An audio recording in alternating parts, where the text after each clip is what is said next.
sizojabula kanye nabakaMthuli kanye nabakaMnyandu noSibisi bezohlanganyela emshadweni bekuhlanganisa uAndile umzala wami noLunga wakaMthuli.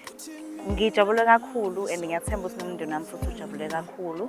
uAndile has always been my twin sisifane nanokuthi futhi besihlezi sindawonye njalo makuvalwa ikole as a family nabazali nabo bayajabula ngokwenzeka namhlanje. Siyababongela sibabonile sibabona kancane kancane mabesivakashela Richards Bay empangeni behamba bobabili sababona bekhula bezwana bengahlukani njalo. So siyabonga sizolafika lo suku. Sibakhulu ngoba kaSibisi namhlanje ngoba sibe family ehlangene ngenjabulo nangesibusiso. Sibonga inkosi esenzile sihlangane ngosuku lohlangana kanye nomkhweyana wami soka la phela namleli esilibangayo noAndile. Kusho ukuthi namhlanje ke sibakhulu kakhulu kaSibisi futhi nisiphakamisile nathi ukuthi sibantu kanti emphakathini. Ngijabula ukuthi ngithi happy new ungakafiki. Umakoti wami ngingenisa ukuphelele la emagcikini akoMthuli. So hayi kusukela namhlanje khona istress isikhona kodwa hayi ngoba sekuyabonaka ukuthi hayi sekuyadlula sesifikile emaphethelweni. Hayi kusho ukuthi isibongo sakobaba sisaqhubeka impela sikaZulu ngoba ikona ke sikwena siqhubeke isibongo sala ekhaya siqhubeke umuzi uswandise ube lesifuna ube mkhulu. This is a special day for all of us.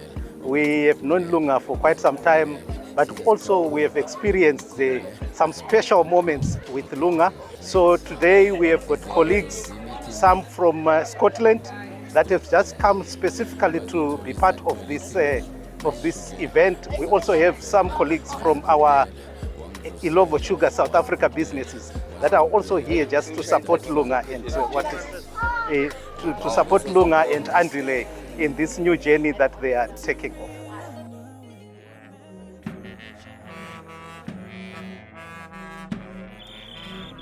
Ngibafisela a new journey filled with happiness, more friendship, more love, more respect, honoring and respecting each other. Bangakhohlwa ukukhulekelana nokufiselana okuhle, ukubuzana ifiso nokufezisisana ifiso zabo.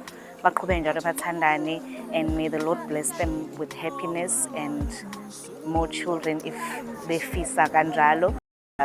Prosperity in everything they touch. My message to them, I think, is very simple. On paper, it looks simple, but it's a journey that you have to endure. You have to constantly choose happiness. You know, you constantly have to choose or to prioritize each one of you, learning to forgive and moving forward. So to them, I just say congratulations.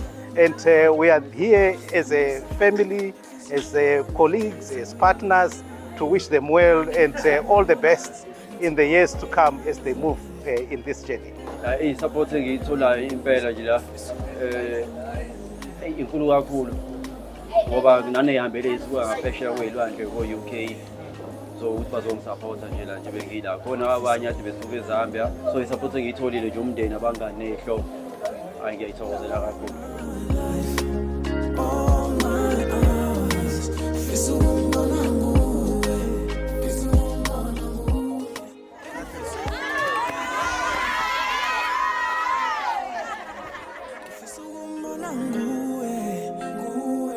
Wahamba njengogogo endleleni yokuthi uqala ukuhlakanipha umsaba uNkulunkulu, uqala ukuhlakanipha ngomsaba umzali. Ungakho kunje namhlanje kwenza uJesu unyazi wezulu. Uthi ngithi hayi namhlanje ngiphakeme nami ngimkhulu njengabanye ngihlale ngibabuka ku-TV. Ngicela baphile kahle bonke baguge njengogogo bahambe ngendlela kodwa behamba nobani obasekile wathi eshiwo umfundisi uJesu waseNazaretha unyazi wezulu.